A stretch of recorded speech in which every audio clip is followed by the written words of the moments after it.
Now, put that light out. The air raid warden in Dad's army would be happily at home in an enormous expanse of Northumbria. Nearly 600 square miles of Northumberland have been awarded protected dark sky status, so people can get a better view of the night sky. Just so you know what we're talking about, let's look at a shot from the camera mounted on the roof across the street here in central London. Rubbish, eh? It's enough to drive Brian Cox, John Culshaw and the Astronomer Royal into a triple suicide pact. But mention the word Northumberland and they come over all dreamy-eyed. Zoe Conway has this. From above, Europe at night sparkles. The trouble is the view from the ground is far from twinkly because all that light pollution overwhelms the stars. The Northumberland Dark Sky Park will cover an area of 579 square miles, incorporating the National Park and the Kielder Forest Park. The International Dark Skies Association has granted the area Gold Tier status, its highest accolade, making it the largest site of its kind in Europe. But it won't be all alone in the dark. There's another park like it in Galloway, which turned its lights out 4 years ago. The night sky has been given protected status, which means people living locally will have to comply with strict lighting controls. It's hoped the local economy and nocturnal wildlife will benefit, and there'll be a boost to astrotourism at the Kielder Observatory.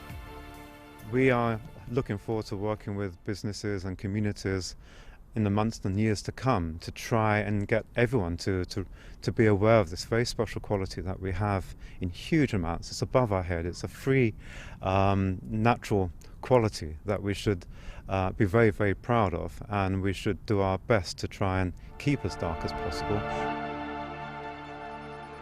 But with just 2,000 people living within the park, the wonders of a starry sky will still be denied to the vast majority of us.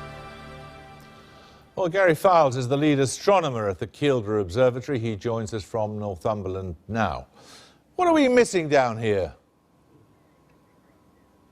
What are you missing? You're missing it all, Jeremy. Honestly, it's phenomenal up here. We've got fantastic clear skies and a wonderful observatory. And this award has really been the icing on the cake for a lot of dedicated people working tirelessly at the observatory. It's about making astronomy accessible to as many people as we possibly can. So you need to get out your comfort zone, Jeremy, and get yourself up north. Yeah, OK, look, I don't know whether you managed to see it, but you could see the picture from the roof of the building opposite Broadcasting House here, and you could see nothing. You could just see a lot of grey light. What can you see there now? Oh, we can see we've got a cornucopia of stars overhead. It's absolutely wonderful. Of course, we've got the lights from the cameras all going now, so it's difficult to observe the dark skies because these lights are precisely what we don't want, right? We want to be able to see the darkness in the dark skies, and that's precisely what we've got. This instrument here that I've got next to me allows us to see wonderful galaxies like M33 in Triangulum, or the Pinwheel Galaxy.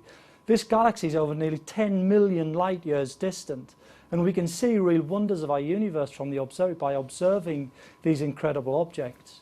But is that worth depriving people of decent lighting? Well, you know, we're not depriving anybody of anything. This is the thing.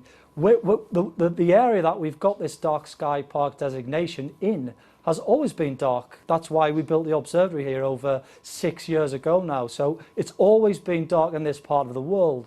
And one of the great challenges for me as director of the observatory is to make sure that people, generations to come, can come and enjoy the incredible dark skies, because let's be honest, in a world where our lives can be really quite difficult on a day-to-day basis, isn't it just a wonderful thing that you can access a phenomenal, beautiful dark sky and just wonder about what else is out there and just let yourself dream a bit. That's what we like to do here.